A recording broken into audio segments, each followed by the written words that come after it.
Gloria al Señor. Lo que está sentado, por favor, póngase de pie. Vamos inmediatamente a la Escritura porque en esta mañana quiero predicarles, aleluya, una palabra muy puntual, una palabra, aleluya, que salieron de la boca del Maestro. Y es necesario que usted conecte con esta palabra. Amén. A su nombre. Vaya conmigo al Evangelio de Marcos. Evangelio de Marcos, y quiero que vayamos al capítulo 13 específicamente, y vamos a estar leyendo desde el 1 en adelante, varios versículos, aleluya, hasta que usted conecte con lo que esta palabra tiene para usted, y de lo que Dios me diga, yo les aseguro que yo les voy a hablar a ustedes. ¿Alguien está dispuesto a escuchar palabra de Dios? Marcos capítulo 13. Si usted lo tiene, grite un fuerte amén y leemos juntos. De lo que usted va buscando, pues yo leo el nombre del Padre, del Hijo y del Espíritu Santo. Amén. Saliendo Jesús del templo, le dijo a uno de sus discípulos: Maestro, mira qué piedras y qué edificios. Jesús respondió, le dijo: ¿ves estos grandes edificios? No quedará piedra sobre piedra que no sea derribada.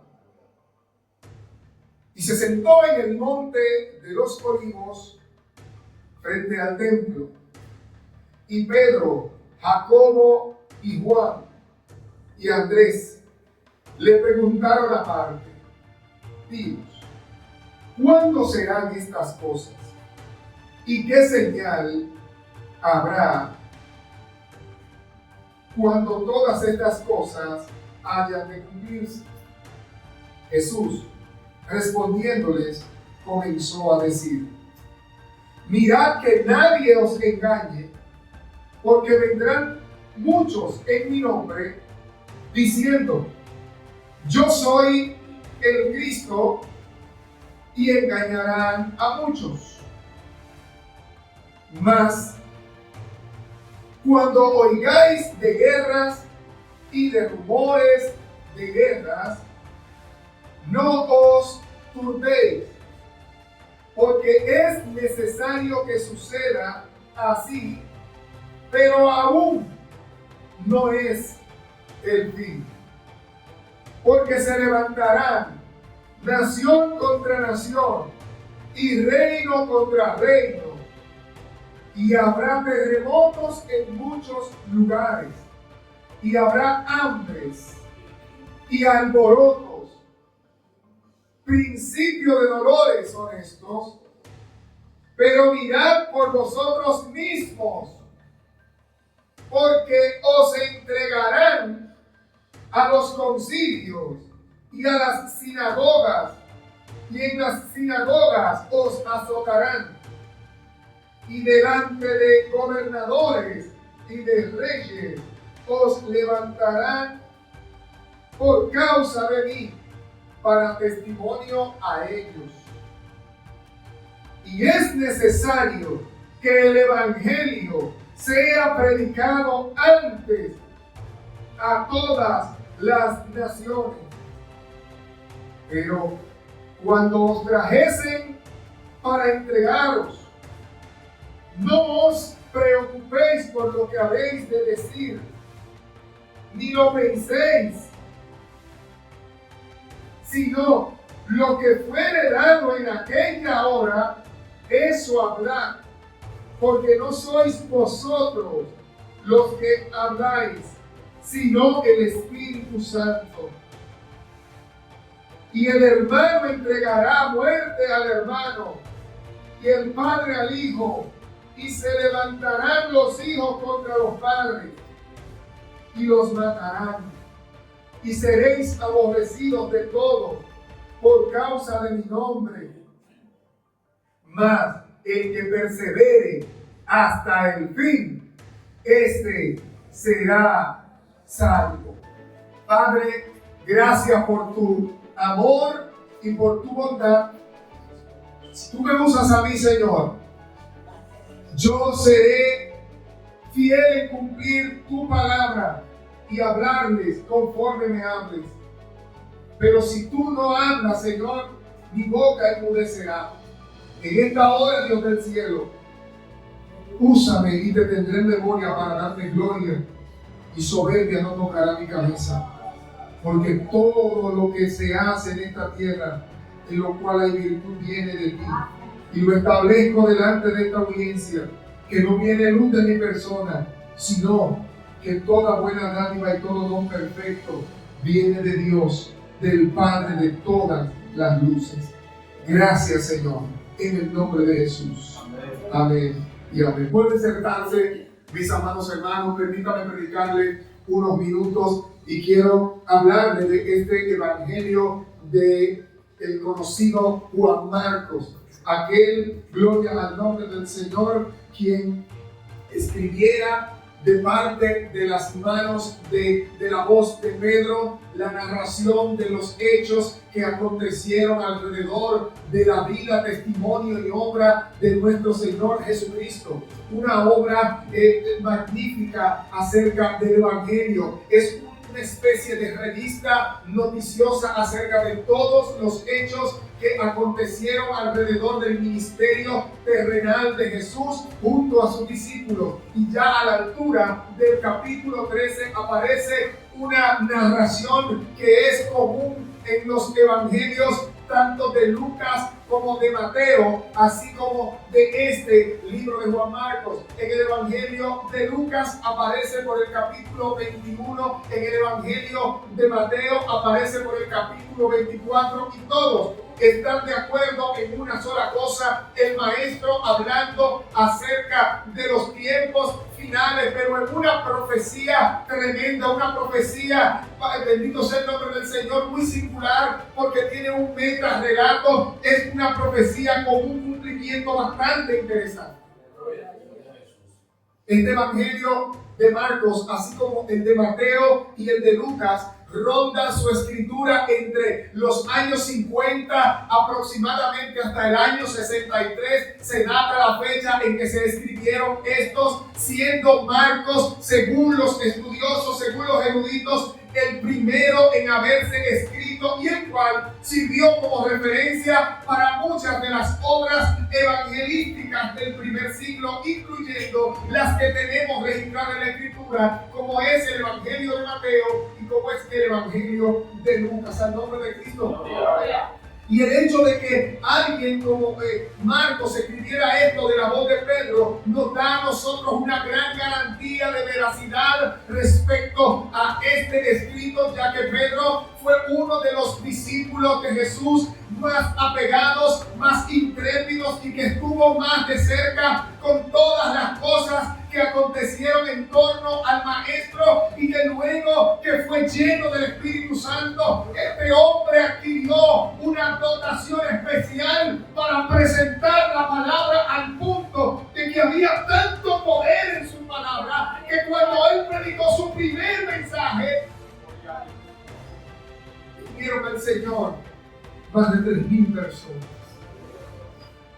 Y yo quiero que usted sepa que el relato del que estamos hablando hoy es un relato que comienza de una forma muy natural, muy fluida, porque Jesús, que acostumbraba a visitar los lugares de reunión religiosos para los judíos, donde ellos se reunían para escuchar la palabra, para la oración y para toda la liturgia al Dios de Israel, ellos hacían esto con normalidad como judíos al fin. Sin embargo, en una ocasión, de una forma contemplativa, hacen un comentario acerca de un templo, de una edificación que se había, aleluya, construido y que luego había sido mejorada. Y quiero hablarte del templo de Jerusalén. Un templo que un día el Señor les reveló los planes y propósitos de una edificación que albergaría la presencia misma de Dios, para que el pueblo no anduviese más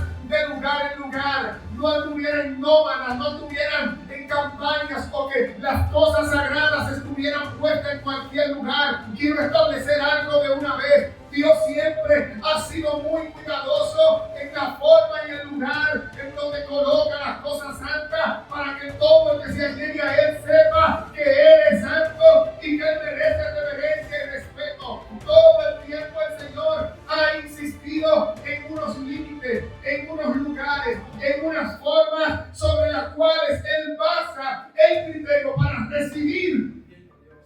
adoración de alguien.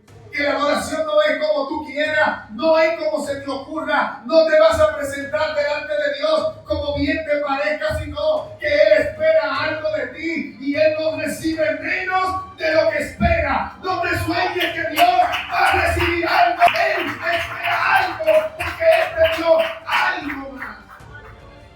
Oh, gloria a su nombre.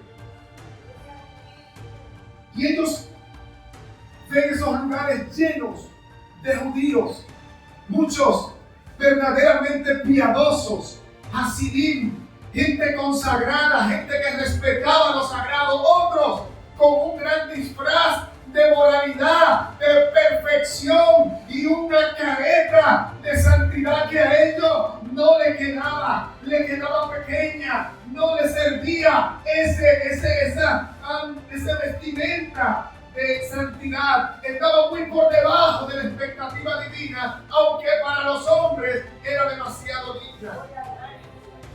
Y Jesús, no como quien dice una palabra para proferir maldición sobre algo o sobre alguien, Él, como el ungido de Dios, como el que tenía en Él la mente misma de Dios, toda la esencia y la sustancia de la deidad que habitaba en Él, le permitía operar en una presciencia, en un conocimiento anticipado de las cosas, por haber estado con el Padre antes de descender a la tierra. Y Él dijo: ¿quién conocerá la mente del Señor sino el que estuvo en el cielo y que descendió? Oh, dice Pablo en la carta primera a los Corintios capítulo 2, ¿quién conocerá los pensamientos de Dios sino el Espíritu de Dios, el cual vivía física y corporalmente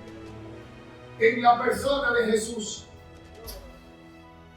Él no hubiera querido que sea pisoteado el lugar de adoración, pero David recibió unas instrucciones, recibió unos planos, recibió una lista de necesidades, recibió el proyecto completo, incluso con una programación de obra, para que sea construido un lugar donde habite la presencia de Dios.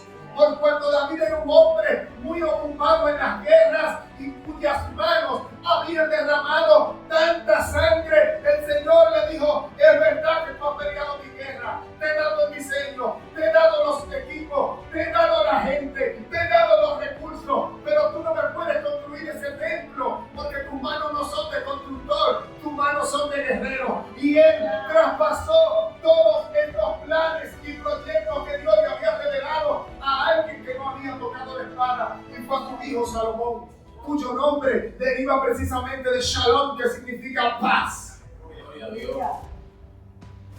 Él construyó un templo, y dice la Biblia que fue una construcción tan al pie de la letra, que cuando el templo fue terminado y se reunieron para la dedicación, dice la Biblia que la casa se llenó de humo de la nube espesa del Señor. Estamos hablando de la presencia de Dios visible en medio de la gente, en medio de su pueblo. Y cuando los sacerdotes y todos comenzaron a adorar y comenzaron a servir y a ministrar, en ese momento irrumpió la presencia de Dios en la espesura de su gloria. El cabot mismo de Dios descendió en aquel lugar, aleluya. Es lo que todavía hoy se está esperando, que cuando se reúne el real sacerdocio, la nación santa, el pueblo adquirido por Dios, la presencia de Dios descienda. Hay quien tiene que convertirse en el tornado redentor, descienda la presencia de Dios total. Ya basta, oh gloria al Señor, no ya está de dejadez, ya basta de lamento y de distracciones, y dedicarse a ministrar de la presencia de Dios. Oh, gloria al nombre de Jesús. Alguien bendiga a Dios si puede. Alguien bendiga a Dios si puede. A su nombre. A su nombre.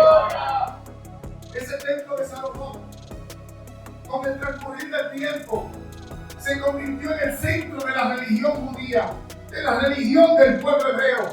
Pero en el año 85 85 al 87 antes de Cristo, Nabucodonosor y sus tropas tomaron Jerusalén. Y par de años después, el templo fue desbaratado, los muros fueron demolidos, todo fue hecho raso y todo el pueblo fue matado a espada y se llevaron lo mejor, incluyendo aquellos jóvenes de la historia del libro de Daniel.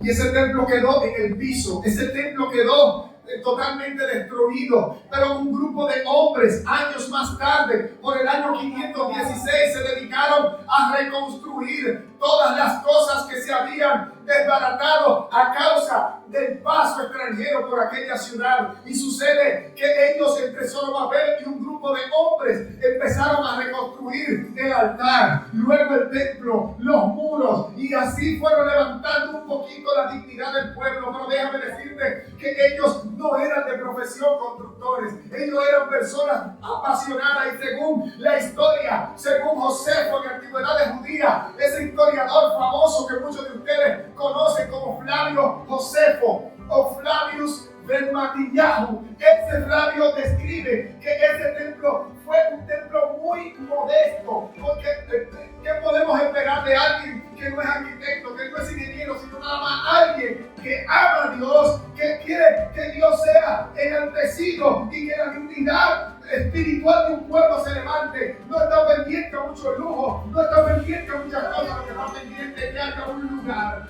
donde la presencia de Dios se mueva. Este tiempo necesita Zorobabel, este tiempo necesita obra, necesita energía, necesita gente que no importa que no sepa muchas cosas, que no importa que no sepa arquitectura, que no importa que no sepa arte, pero que sepa algo, que lo de Dios merece dignidad. Fíjense que a pesar del desprecio de un grupo de burladores, uno de los que más se destaca es Zambalá. Se burlaba de los muros, se burlaba de las paredes que ellos levantaban, pero Zambalá no tenía pendiente una cosa, y es que ellos, antes de poner una sola piedra en un muro, antes de poner una sola piedra en una pared, primero construyeron algo. Diga conmigo, el altar primero. Eso me marcó en esa historia, y es que ellos, antes de que se mencionara cualquier estructura, comenzaron por el altar. A mí no me venga con que tú vas a hacer grandes cosas si tu altar está derribado, si el lugar donde tú adoras parece un desierto donde las zorras pueden saltar, donde los chacales pueden correr, donde todo el mundo hace lo que le da la gana. Primero hay que mostrar respeto por el altar, por el lugar donde se reúne la presencia de Dios, y después todo lo otro. Oh, bendito sea el nombre del Señor. Ese templo fue destruido por Nabucodonosor, pero reconstruido por ese grupo de hombres que ya te mencioné. Sucede que para los tiempos de Cristo hubo un despertar en el pueblo judío. Cuando este templo estuvo, vamos a decir, reconstruido en tiempos de Jesús, o más o menos 20 años antes de Jesús, por el 19 antes de Cristo, se comienza una restauración de ese segundo templo. Lo que quiere decir que el templo que había para el tiempo de Cristo no era un tercer templo, sino la modificación del segundo templo de Israel que construyeron después del regreso de la deportación, que ahora Herodes, por conseguir el favor de los judíos como gobernante, ahora él saca de los recursos de Roma, saca de los recursos del imperio para darle facilidades a un pueblo que, aunque ellos lo tenían sometido, ahora quieren congraciarse con ellos. Eso no parece cosa nueva, donde siempre la gente, cuando quiere algo de ti, empieza no por perseguirte, no por atacarte, sino por darte facilidades y por intentar, entre comillas, honrarte con sus intenciones ulteriores, por su segunda intención, decimos comúnmente. Y ahí es donde se construye esa gran obra que Jesús está mirando en Marcos 13 y le dice: aquí no va a quedar un solo pedazo de piedra, ni una va a quedar una arriba de la otra. Estoy hablando que Jesús está hablando, está profetizando sobre cosas que ya Él sabe o que ya Él ha visto en el corazón del Padre que van a acontecer aproximadamente 40 años antes antes de que ocurra. Estamos hablando de un Cristo cerca del año 30. Pero ¿qué sucede? Jesús está diciendo que cuando Él se sentó en el monte de los Olivos, que está próximo al monte del templo, desde allí se alcanza a ver el templo y Él se lamenta.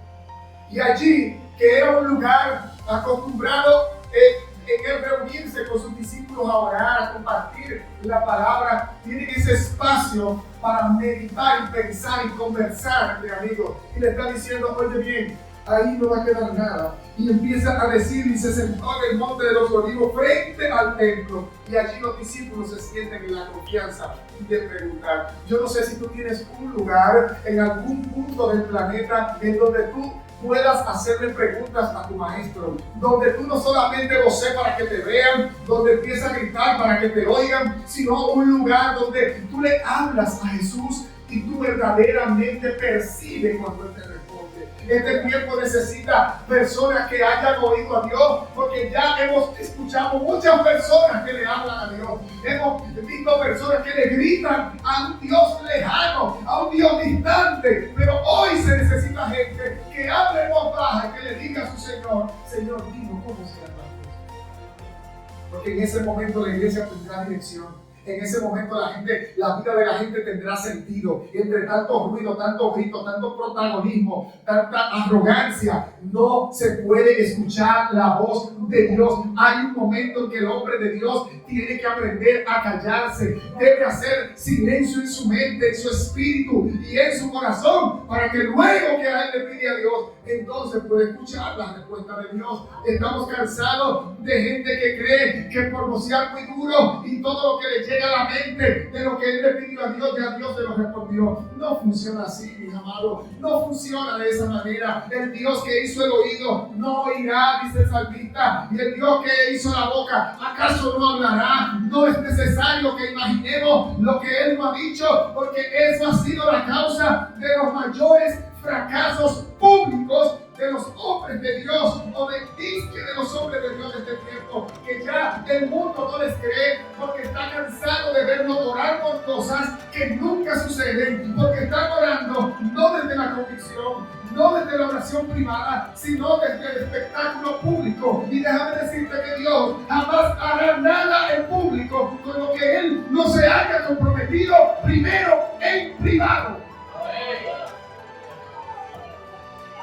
¿Cuánto tergiversan la declaración del profeta Elías?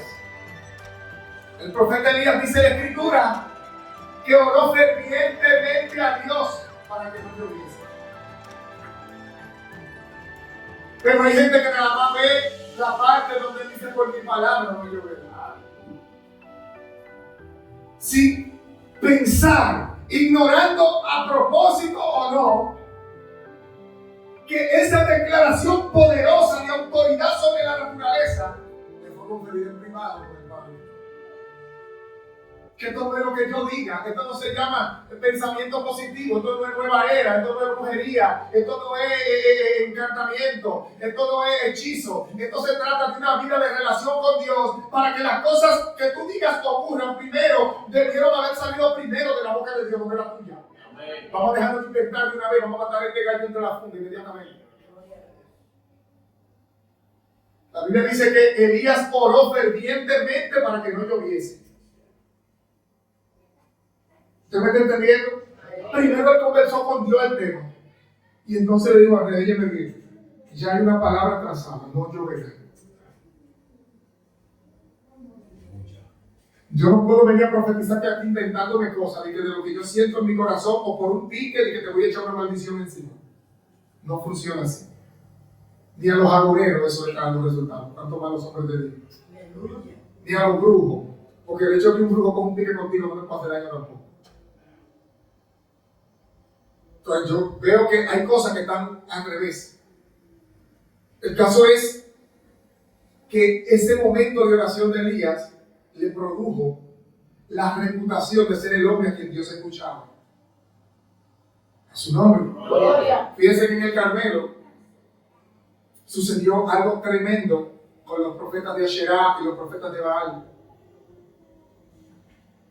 Pero lo sorprendente de todo esto, y que quizás, aunque tú lo lees y lo sabes de forma intuitiva, no había caído en conciencia de que los profetas de Baal y los profetas de Asherá no llevaron a Elías a su terreno, al lugar donde ellos invocaban a Baal y a Asherá, sino que Elías lo llevó a ellos a su terreno, porque el monte de Carmel era el monte donde él oraba.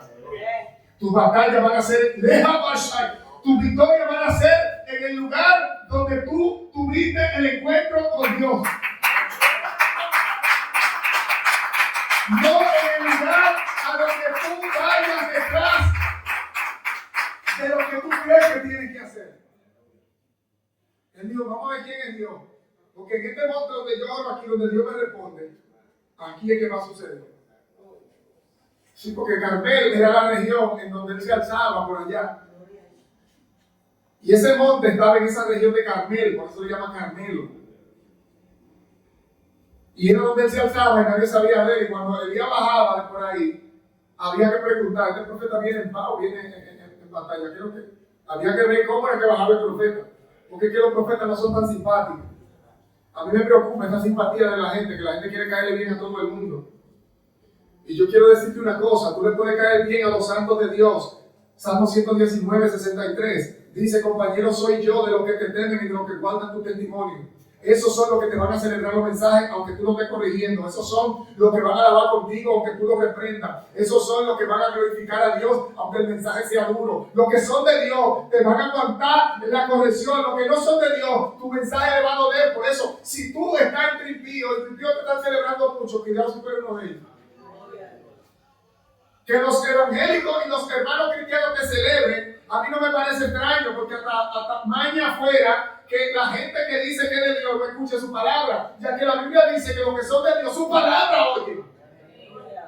Pero que puedan ser tan simpáticos con los del mundo, y que tú le estés cayendo bien a todo el mundo, y todo el mundo que te honre, todo el mundo te celebre, todo el mundo te pague esto y te pague aquello, y te dé, y te haga, y todo el mundo tiene una foto, hay un problemita contigo.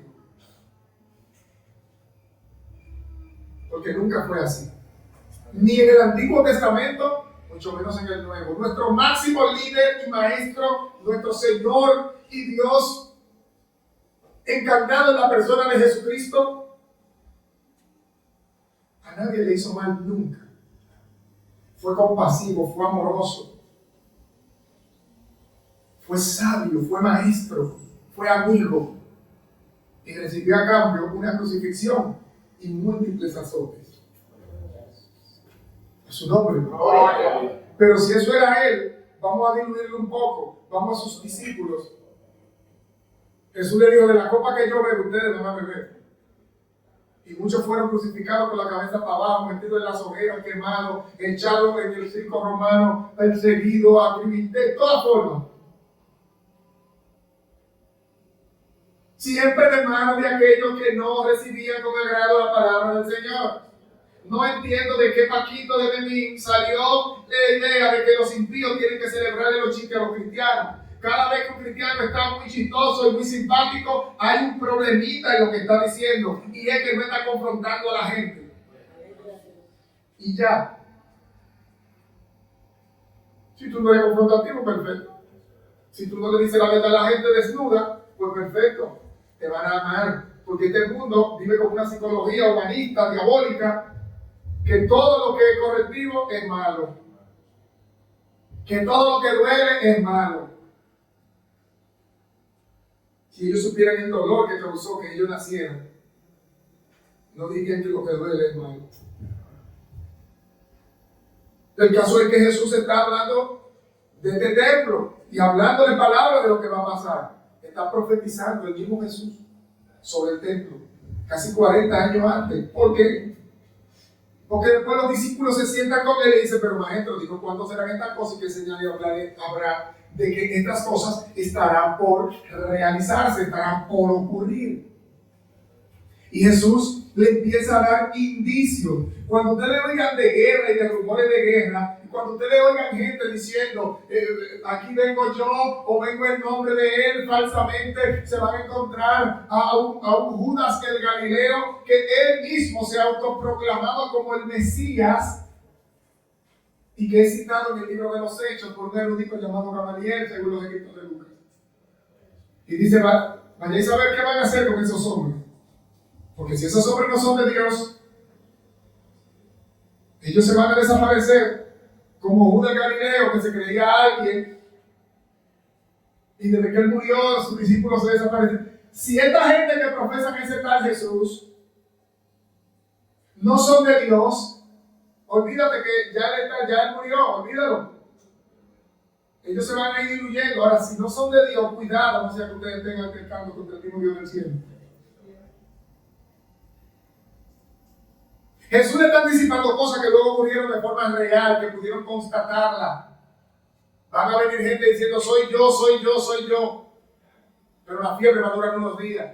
Fíjense cómo estos supuestos líderes de masa se levantan por días. Y de repente crean un revuelo en las redes sociales. Y lo más triste es que los evangélicos también lo celebran. Y empiezan a hacerle coro a todos esos disparates. Sabiendo ellos que eso tiene fecha de caducidad. Que eso tiene fecha de vencimiento. Que eso es enlatado. Es muy bueno tú privar de Super Santo frente a una cámara. Es muy bueno tú privar de que tú si eres un hombre de Dios cuando la multitud le está dando like. Cuando te está haciendo viral, cuando el algoritmo reconoce que tú eres una amenaza para el sistema y promueve tu video. Ahí todo el mundo se siente grande, se siente líder, que te están invitando a las plataformas rojas, que te están invitando a las plataformas azules, que te están invitando frente a todas las plataformas de masa para ridiculizarte y para ponerte allí como un muñeco más en la colección. Porque todo el que te hace una camisa la hace a la medida de él, no la tuya. Y el día que quiere te la quita y se acabó. Esos mismos que hoy te promueven son los mismos que luego te van a señalar. El problema con Jesús es que Jesús nadie le daba promoción. El Espíritu anticipaba su llegada. Recuerden a Gadara. Cuando el diablo supo que Jesús iba a Gadara, el mismo mal se lo quería tragar. Y en la puerta no lo recibió la confraternidad de pastores de Gadara. Lo recibió un endemoniado, un tipo que tenía a la gente en zozobra. Sabiendo el peligro que corría la tiniebla en ese lugar.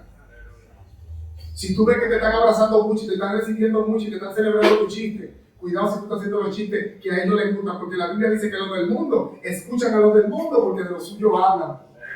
Si no es así, usted me puede desmentir ahora mismo. Cuando tú empiezas a hablar cosas que se parecen a las cosas del mundo, todo lo que tú digas se va a hacer viral. Todo lo que tú digas se va a hacer repetitivo. Estas palabras de Jesús fueron dichas por el año 30 y vinieron a ser repetidas y escritas por el año 60. No estaban en boca de todo el mundo. No estaban en boca de todo el mundo. Porque es una palabra dura, difícil, que solamente los que respetan a Dios la conservan. A su nombre. Gloria. A su nombre. Gloria. Pero hay cosas importantes que usted debe saber aquí. Y es que esta profecía que Jesús está dando, paralela con Mateo 24, te hablaba de que es una profecía con meta relato, es una profecía de doble cumplimiento o de múltiple cumplimiento, es una profecía que va dosificando su cumplimiento según el paso del tiempo, de acuerdo al tiempo y época señalado para cada evento. Jesús está hablando de la destrucción del templo de Jerusalén. La destrucción del templo de Jerusalén, o el segundo templo construido por los llegados de la deportación y agrandado por Herodes entre el año 19 y 20 a.C., fue luego mejorada y agrandada a un nivel de esplendor cuyos edificios duraron décadas. La construcción inicial y las primeras construcciones, los primeros edificios del templo duraron aproximadamente 1 año y medio, 18 meses. Pero el resto, para la completación de este edificio, duró décadas construyéndose hasta completar una obra majestuosa y hermosa al estilo romano. No porque él quería honrar a Dios, sino porque él era el incumbente de esa provincia romana y él quería embellecer a Jerusalén para que sus jefes dijeran que él está haciendo un buen trabajo, para que cuando visitaran Jerusalén no le quitaran el poder diciendo que él no está haciendo obra. Él está haciendo obra que le agraden a la gente de ese pueblo para no tener revuelta, no tener problemas.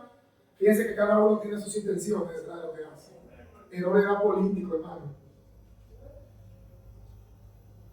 Jesús era divino, Herodes político. Dios es eterno. Los reinos de la tierra son efímeros, pasajeros. Tienen que vivir cuidándose para no colapsarse. Y es lo que está buscando el favor del pueblo judío. Pero sucede algo. Transcurriendo el tiempo, Jesús asciende al cielo, quedan sus discípulos, una parte por Jerusalén predicando, otra parte se fue a diferentes regiones del Imperio Romano predicando el Evangelio luego del Pentecostés. Pero sucedió algo muy interesante, y es que el emperador Vespasiano, quien fue antes general en tiempos de Nerón, cuando muere Nerón es proclamado por los romanos como emperador, y Vespasiano entonces emprende una campaña en contra de los judíos rebeldes que se oponían a la dominación romana, hartos del maltrato, del tributo, de la opresión. Y entonces por allá, por el año 63 al año 73 después de Cristo, es destruido el segundo templo, es desbaratado por completo, cumpliendo la profecía que Jesús acaba de dar aquí en Marcos 13. Es decir, aquí comienza a detonar el cumplimiento de la profecía mesiánica, de la profecía de Jesús acerca de los tiempos del fin, la cual degenerará en una serie de eventos posteriores que nos van a involucrar incluso a nosotros. Él dice que para aquellos tiempos será destruido el templo, no quedará piedra sobre piedra. Pues bueno, Vespasiano nombró a Tito, su hijo, como general, y el general Tito fue el que tomó las riendas de esa campaña en la guerra judío-romana de los años 60 y 70 después de Cristo, destruyendo totalmente a Jerusalén y destruyendo el templo, que era el centro de la religión y de la fe judía antigua. Y sucede que Jesús le continúa diciendo: ustedes van a oír de guerra y rumores de guerra.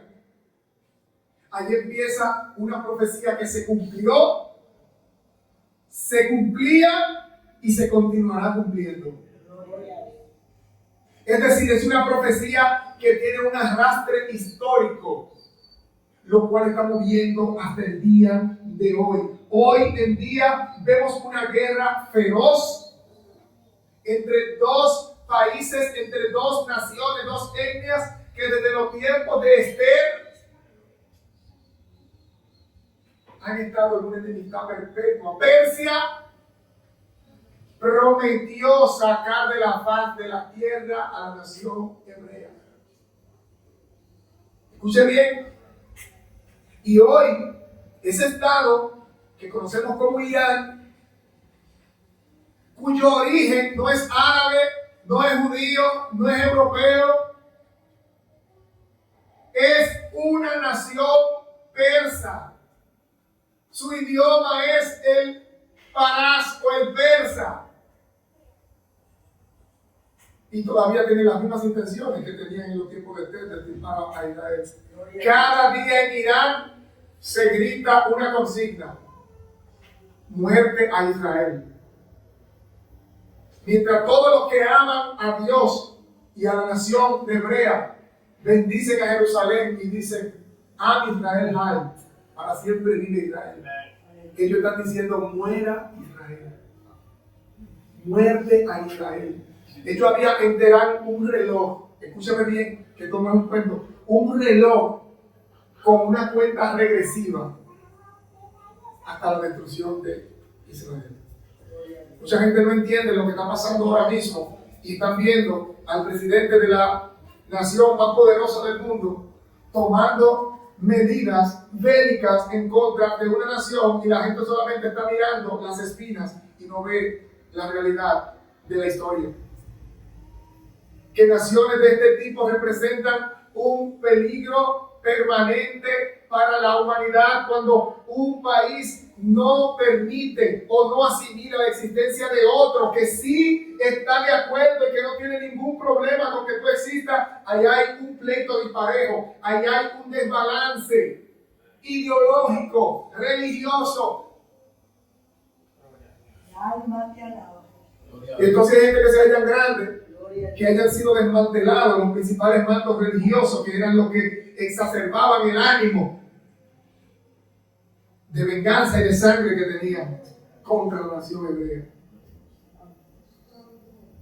Y yo le voy a decir una cosa, al igual que los imperios antiguos, Dios utilizaba esos poderes para nivelar y equilibrar las tensiones de fuerza en la tierra. A Nabucodonosor se lo reveló en la estatua. Tú, Nabucodonosor, el mismo Nabucodonosor que levantó Jerusalén, es al que Dios le revela una estatua. Dios le dice, tú, Nabucodonosor, eres la cabeza de oro, a quien Dios le dio poder, le dio dominio sobre todos los reinos de la tierra. Quiere decir que el mismo hombre que destruyó Jerusalén en un tiempo es un hombre puesto por Dios para ese tiempo. Déjame decirte que cuando Nabucodonosor destruyó Jerusalén, fue tras la debacle espiritual que sufrió Judea en manos del rey Joacim y su familia, que empezó a descuidarse de una manera tal que no se sabía ni siquiera dónde estaba el rollo. Era una debacle espiritual. Y yo quiero que tú sepas que Dios no quiere el mal para su pueblo. Pero si el pueblo se sale debajo de su cobertura, el mal le va a visitar y no habrá quien le defienda. Porque aquí el problema no es que Dios vive dando como papá pegón, que vive con una vara en la mano. Es que si tú te saliste debajo de la cobija te vas a mojar. Es que si tú te saliste debajo de la cobertura, corres riesgo. No es que nadie está orando para que a ti te vaya mal, pero tu mala forma, tu mala crianza, tu desobediencia, tu indisciplina, tu loquera te va a traer problemas. El que se descuidó espiritualmente no le eche la culpa a Dios de las consecuencias que le sobrevengan. Porque Dios no se muda, dice la Biblia que en Él no hay mudanza. Lo que se mudan son la gente. Así como la iglesia, así como la humanidad, la historia de Israel ha sido una montaña rusa espiritual, desde ir de la más alta expresión religiosa hasta la más profunda debacle espiritual y degradación moral. Pasar de ser la nación elegida por Dios a ser la nación que se prostituía con la piedra y con el palo en los lugares altos. Y eso debe servir a nosotros de ejemplo.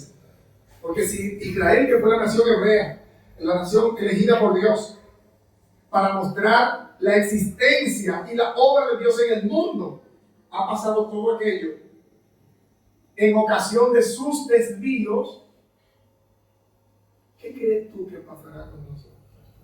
Ahí aplica la expresión de Jesús. Si eso pasa con el árbol verde, ¿qué no harán del seco? Gloria a Dios.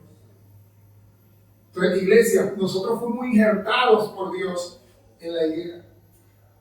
Nosotros somos un injerto, el cual Dios nos incluyó en su plan de salvación para la humanidad por medio de la salvación que venía de entre los judíos. ¿Dónde no apreciamos eso? A su nombre. Gloria. A su nombre. Gloria. Aquí sucede algo. Y es que hay un llamado. Y es mirar por ustedes mismos. Dile al hermano que te lo mira por ti mismo. Mira por ti mismo. Porque es muy bueno que yo te predique el mensaje, que te advierta y que me ocupe en estudiar la Biblia por ti. Pero aquí te está haciendo un llamado. Esta escritura está tan disponible para mí como está disponible para ti. Así que mirad por vosotros mismos. ¿Qué quiere decir mirar? To watch, observar, vigilar, estar atentos, atestiguar, vigilar. Iglesia, despierta.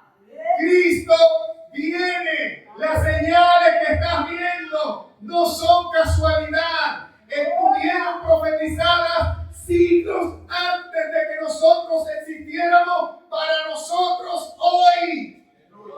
No hay tiempo para bromas. No hay tiempo para jugar a las escondidas, para entrar y salir del carril, porque te pueden atrapar fuera de la base y dejarte out, dejarte fuera. No hay tiempo para rabietas. No hay tiempo para descuidos, para entretenimiento. La vida del cristiano es una vida tensa. Sí, es una vida tensa porque usted no se puede cuidar. Porque el enemigo común de las almas anda como león rugiente buscando a quien devorar. Repítale a su hermano, mira por ti mismo. Mira por ti mismo. Porque no pasará mucho tiempo. Y si es que ya no está sucediendo, como de hecho creo que lo está. Y es que seremos entregados por nosotros mismos, entre los mismos creyentes, entre los mismos judíos, entre las mismas familias, se entregarán a enemigos entre ellos, y los enemigos del hombre serán los de su propia casa.